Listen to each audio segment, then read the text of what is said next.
bracket on. This 14 to 24 lens doesn't have a filter thread, so I have to put a collar on it. Super easy. It attaches with a Allen key. So I drop that on, set it to whatever height you want. That's up to you and your lens. Okay, that's not going anywhere. Easy, easy.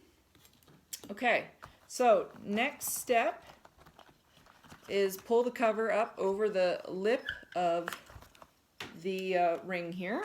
And I'm going to do it on here again because I don't want to shake the table.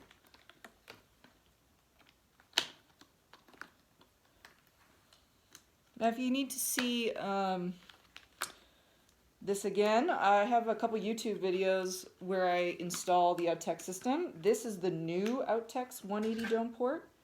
So the system is quite different, but a lot quicker, which is amazing.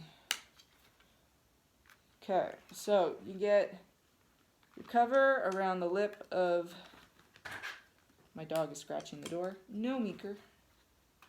Stop that. Okay.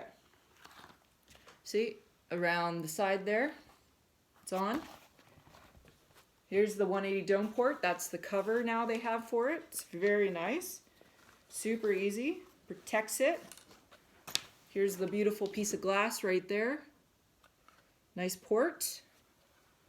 I just have a cup. I just kind of already pre-threaded this on to store it.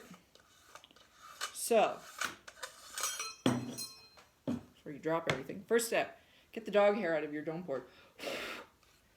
I mean, I tell you, I am, when it comes to dog hair, let me find a lens cleaning cloth somewhere.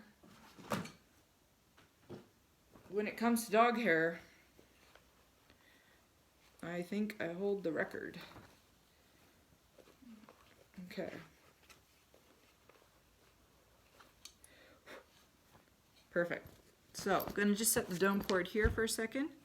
So the first step you have to do, this is the final ring that straps